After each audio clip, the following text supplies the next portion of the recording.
అడ్డంగా మరొక్కసారి దొరికిపోయిండు.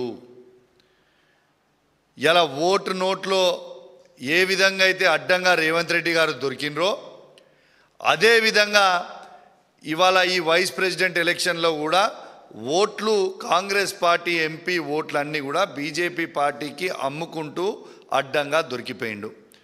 నేను ఉట్టి గాలికి మాట్లాడతలేను, మీకు ప్రూఫ్స్తో సహా ఇప్పుడు మీకు చూపిస్తా.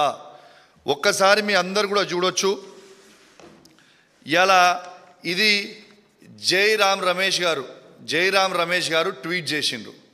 ఏమని ట్వీట్ చేసిండ్రు? మా ఇండియా వాళ్ళకి సుదర్శన్ రెడ్డి గారికి ఇలా జైరామ్ రమేష్ గారు ట్వీట్ ఏమని చేసిండ్రు? సుదర్శన్ రెడ్డి గారికి 315 ఓట్లు పడ్డాయి. ఇది ఆపోజిషన్ పార్టీస్ 100%గా వచ్చి ఓట్లు వేసిర్రు. ఇది 315 ఓట్లని స్వయంగా జైరామ్ రమేష్ గారే ట్వీట్ చేసిండ్రు. నేను చెప్పింది ఏం కాదు, ఇది జైరామ్ రమేష్ గారు ట్వీట్ చేసిర్రు. ఇది అందరు కూడా సరిగ్గా చూసుకురు కదా, కావాలంటే చదివి కూడా వినిపిస్తా. జైరామ్ రమేష్ గారు tweet: the voting in the vice president election is over. The opposition has stood united. All its 315 MPs have turned up for voting. This is an unprecedented 100% turnout అని ఇలా జైరామ్ రమేష్ గారు ట్వీట్ చేసిండ్రు. వీళ్ళు ట్వీట్ చేసిన తర్వాత ఏమైంది? ఇలా యాక్చువల్గా ఓట్లు ఎన్ని పడ్డాయి? జైరామ్ రమేష్ గారేమో 315 ఓట్లు పడ్డాయని చెప్తాడు. కానీ ఎలక్షన్ కమిషన్ ఎంత డిక్లేర్ చేస్తుంది? సుదర్శన్ రెడ్డి గారికి పడ్డ ఓట్లు కేవలం 300 ఓట్లని మాత్రమే ఇది ఎలక్షన్ కమిషన్ డిక్లేర్ చేస్తుంది. ఇది చూడొచ్చు మీరు. ఇడిదికేమో జైరామ్ రమేష్ గారు ట్వీట్ ఉంది, 315 ఓట్లు. ఇడిదిక్కు మన ఆన్లైన్ వాళ్ళ ఎలక్షన్ కమిషన్ డిక్లేర్ చేసింది 300 ఓట్లు మాత్రమే పడ్డాయి, 452 మాత్రం బీజేపీ సపోర్ట్ చేస్తున్న క్యాండిడేట్కి పడ్డాయి అనేది క్లియర్గా ట్వీట్ చేసిండ్రు. ఇది అయిపోయిన తర్వాత ఇది ఇండియా టుడే నేషనల్ ఛానల్లో కూడా 300 ఓట్స్ మాత్రమే ఇవాళ కాంగ్రెస్ పార్టీ అభ్యర్థి అయిన సుదర్శన్ రెడ్డి గారికి పడ్డాయి అనేది క్లియర్గా ఇగోండి మీరు చూడొచ్చు. ఇది కూడా చూడొచ్చు ఇండియా టుడేది. ఇలా ఇండియా టుడే తర్వాత ఎన్డీటీవీలో కూడా ఆన్లైన్లో వాళ్ళు వేసింది కేవలం 300 ఓట్స్ మాత్రమే కాంగ్రెస్ క్యాండిడేట్కి దొరికిన ఓట్లు పడ్డాయి అనేది క్లియర్గా దీంట్లో మీరు చూడొచ్చు. ఇవాళ నేను అనేది ఏంటంటే, ఇలా జైరామ్ రమేష్ గారేమో 315 ఓట్లు పడ్డాయని చెప్తాడు. మరి 300 ఓట్లే ఎట్లా పడ్డాయి అంటే 15 ఓట్లు ఎటుపోయినాయి అంటే ఈ 15 ఓట్లల్లో 8 తెలంగాణ కాంగ్రెస్ పార్టీ ఎంపీ ఓట్లన్నీ కూడా బీజేపీ క్యాండిడేట్కి ఇలా ఓట్లు వేసింది అనేది స్పష్టంగా అర్థమవుతుంది. ఎందుకు చెప్తున్నా అంటే అంత స్పష్టంగా మీరు చూడవచ్చు. ఓటింగ్ అయిపోయిన తర్వాత ఇప్పుడు మీకు చూపిస్తా. ఓటింగ్ అయిపోయిన తర్వాత ఇగోండి రేవంత్ రెడ్డి గారు వారి ఎంపీలందరూ కూడా పోయి నిర్మలా సీతారామన్ గారికి కలిసి బొకే ఇచ్చి మేము ఓట్లు మీరు చెప్పినట్టు ఓట్లు మేము ఖచ్చితంగా బీజేపీ క్యాండిడేట్కి వేసిరు మా ఎంపీలని ఇగోండి ఇది క్లియర్గా చూపిస్తా ఉన్నా. ఇవాళ రేవంత్ రెడ్డి గారు మరియు వాళ్ళ ఎంపీలు అందరూ కూడా పోయి మేము ఓట్లు వేసినామని నిర్మలా సీతారామన్ గారికి షాల్వా కప్పి బొకే ఇచ్చింది మీరు స్వయంగా చూస్తూ ఉన్నారు. ఇక నిర్మలా సీతారామన్తో పాటు నితిన్ గడ్కరీని కూడా ఆ రోజు కూడా కలిసిండ్రు. మీరు క్లియర్గా చూడొచ్చు. ఇది ఎవరు పెట్టిర్రు? ఇవాళ కాంగ్రెస్ పార్టీ సీఎంఓ ఆఫీస్ పెట్టింది, తెలంగాణ సీఎంఓ ఆఫీస్ పెట్టింది. కాంగ్రెస్ పార్టీ ఎంపీ ఇగోండి ఆయన దాంట్లో నుంచే నేను కిందికి తీసిన ఇగోండి ఇది పెట్టింది మీరు చూడొచ్చు, క్లియర్గా చూడొచ్చు. దీంట్లో నితిన్ గడ్కరీకి ఇచ్చిర్రు. సరే వీళ్ళిద్దరిని ఎందుకు కలిసిర్రా బాబు అని మేము అడిగితే మేమేదో తెలంగాణ అభివృద్ధి కోసం కలిసినామనో ఏదో అని చెప్తుండొచ్చు. సరే మంచిది, అట్లనే కూడా చెప్దాం. మరియు ఎలక్షన్ అయినాక స్పీకర్ని ఎందుకు కలిసిర్రు? ఇగోటి స్పీకర్ని కూడా కలిసి, మొత్తం ఎంపీలు మనోళ్ళందరూ కూడా స్పీకర్ని కలిసి ఇవాళ వాళ్ళ కృతజ్ఞతలు చెప్తా ఉన్నారు, శాల్వాలు కప్పి బొకేలు ఇచ్చి మాట్లాడుతూ ఉన్నారు. ఇది స్వయంగా చూడొచ్చు. దీన్ని బట్టే మీరు అర్థం చేసుకోవచ్చు. దీనికంటే పెద్ద ఎవిడెన్స్ ఏమి కావాలా? ఇలా 315 ఓట్లు పడ్డాయనేమో జయరాం రమేష్ గారు చెప్తారు. వాళ్ళకి యాక్చువల్గా పోలింగ్ అయిందేమో కేవలం 300 ఓట్లే ఉంటాయి.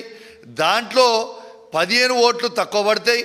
ఆ 15 ఓట్లల్లో బాజాబ్తు 8 తెలంగాణకు సంబంధించిన పార్లమెంట్ సభ్యులు బాజాబ్తు బీజేపీ క్యాండిడేట్కి ఓటేసిరని ఖచ్చితంగా నేను ఎందుకు చెప్తున్నా అంటే, ఓటింగ్ అయిపోయిన నిమిషమే నిర్మలా సీతారామన్ని కలుస్తారు, ఇలా నితిన్ గడ్కరీ గారిని కలుస్తారు, ఇలా స్పీకర్ని కలుస్తారు. ఇలా మరి దీని అర్థం ఏంటిది?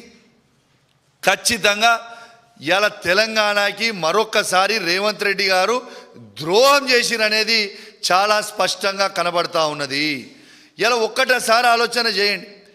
ఇలా తెలంగాణకి ఏ విధంగా అయితే ఉద్యమంలో ద్రోహం చేసిండో అదేవిధంగా ఇవాళ మళ్ళా చంద్రబాబు నాయుడు గారితో లింకు పెట్టుకొని ఇవాళ నరేంద్ర మోడీ గారిని అప్రోచ్ అయ్యి ఇవాళ వాళ్ళ ఓట్లన్నీ కూడా ఇవాళ తెలంగాణ ఎంపీల ఓట్లన్నీ కూడా అమ్ముకున్నది స్వయంగా మీరు చూస్తూ ఉన్నారు.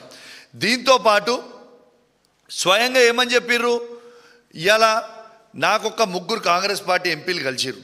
లేట్గా ఎందుకు పెడుతున్నా, 4 రోజులు లేట్ ఎందుకు అయింది రిజల్ట్ అనేది, రిజల్ట్ అయిపోయినాక కూడా 4 రోజులు లేట్గా ఎందుకు పెడుతున్నా అనేది కూడా చెప్తా ఉన్నాం. నాకు 3 కాంగ్రెస్ పార్టీ ఎంపీలు కలిసిండ్రు. ఇక వాళ్ళు నా దగ్గర మిత్రులు కాబట్టి వాళ్ళ పేర్లు నేను చెప్తలేను. కానీ వాళ్ళు కలిసి స్వయంగా వాళ్ళు నాకు చెప్పింది ఏంటంటే, మేమందరం కూడా బీజేపీ క్యాండిడేట్కి ఓటేసినాం, రేవంత్ రెడ్డి గారు చెప్పిర్రు, మేము చేసినాము, మరి ఇది ఒకసారి ప్రెస్ మీట్ పెట్టి అందరికి కూడా చెప్పు అని స్వయంగా కాంగ్రెస్ పార్టీ ఎంపీలు, ఆ సంబంధించిన 3 ఎంపీలు ఎవరైతే నన్ను కలిసిండ్రో వాళ్ళు చెప్పమంటేనే నేను చెప్తా ఉన్నా. మరి అప్పటిదాకా దీని మీద స్టడీ చేయలే. వాళ్ళు చెప్పిన తర్వాత నేను కూడా కాంగ్రెస్ పార్టీ నుంచి వచ్చినోనే కదా, నాకు కూడా కాంగ్రెస్ పార్టీ మిత్రులు ఢిల్లీలో, ఇండియా వైడ్ అక్కడ ఇక్కడ నాకు కూడా ఉంటారు కదా, వాళ్ళకు కూడా ఫోన్ చేసిన, అన్న ఏం నడుస్తుంది అన్న, ఏం చేసిండ్రు, ఏం కథ, ఏం నడుస్తుంది అని అడిగితే బాజాబ్తు 15 మంది ఎంపీలు అమ్ముడు వేయరు, ఆ 15 మంది ఎంపీలు అమ్ముడు వేయింది వాస్తవం, అండ్ల మీ తెలంగాణ ఎంపీలు 8కి 8 మంది అమ్ముడు వేయింది వాస్తవము అని స్వయంగా వాళ్ళ ఎంపీలు, నా మిత్రులు ఉన్న కాంగ్రెస్ పార్టీలో ఉన్న పాత మిత్రులు ఢిల్లీలో కావచ్చు, ఇంకా చాలా రాష్ట్రాలలో వాళ్ళందరూ కూడా నాకు చెప్తే నేను చెప్పడం జరుగుతూ ఉంది. ఇవాళ రాహుల్ గాంధీ గారేమో ఓట్ చోరీ గురించి మాట్లాడుతూ ఉన్నాడు. ఇలా ఓట్ చోరీ అవుతుంది ఎక్కడ?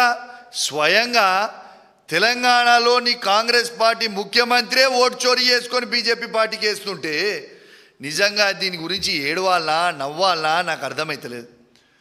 ఇలా రేవంత్ రెడ్డి గారు మీరు స్వయంగా ఇలా ఈ ఘనత అనేది రేవంత్ రెడ్డి గారికే తగ్గుతుంది. ఎందుకంటే ఇలా రేవంత్ రెడ్డి గారు స్వయంగా సుప్రీంకోర్టు జడ్జి, మాజీ జడ్జి అయిన సుదర్శన్ రెడ్డి గారిని మోసం ఎట్లా చేయబుద్ధి అయిందా అని నేను అడుగుతా ఉన్నాను. ఎందుకు మోసం చేసినావు అని నేను అడుగుతా ఉన్నాను. ఇలా తెలంగాణ బిడ్డ అయిన సుదర్శన్ రెడ్డి గారికి నీకు ఎట్లా మోసం చేయబుద్ధి అయింది? ఎప్పుడు కూడా నీ గురుదక్షిణ చంద్రబాబు నాయుడు గారికి, నరేంద్ర మోడీ గారికి ఇస్తూనే ఉంటావా? ఎందుకు అమ్మి ఓట్లన్నీ తెలంగాణ అన్నీ కూడా తీసి బీజేపీ పార్టీకి ఎందుకు వేసిండు? యావత్ తెలంగాణ సమాజానికి నువ్వు జవాబు చెప్పాలి. సుదర్శన్ రెడ్డి సార్, మీరంటే మాకు చాలా గౌరవం, కానీ మీ వెన్నుపోటు మిమ్మల్ని ముందలు పంపించిర్రు, వెన్నుపోటు పొడిచిర్రు. ఇవాళ ఆయన ఏం చెప్తుండు బయట రేవంత్ రెడ్డి గారు? రాహుల్ గాంధీ గారు చెప్పిర్రు, నేను క్యాండిడేట్ పెట్టినా, మోడీ గారు చెప్పిర్రు, నేను ఓట్లు వేసిన అని చెప్తా ఉన్నాడు. ఇది వాస్తవం కాదా? నేను చెప్పింది ఏదైనా అబద్ధం ఉందా? మరి నిజంగా లేకపోతే ఎలక్షన్లు అవుతుంటే ఎలక్షన్ సమయంలో, ఎలక్షన్ అయిపోయాక మీరు బీజేపీ పార్టీ మంత్రులను కలవాల్సిన అవసరం ఏమొచ్చింది? బీజేపీ పార్టీకి సంబంధించిన మంత్రులని ఎందుకు కలిసిండ్రు?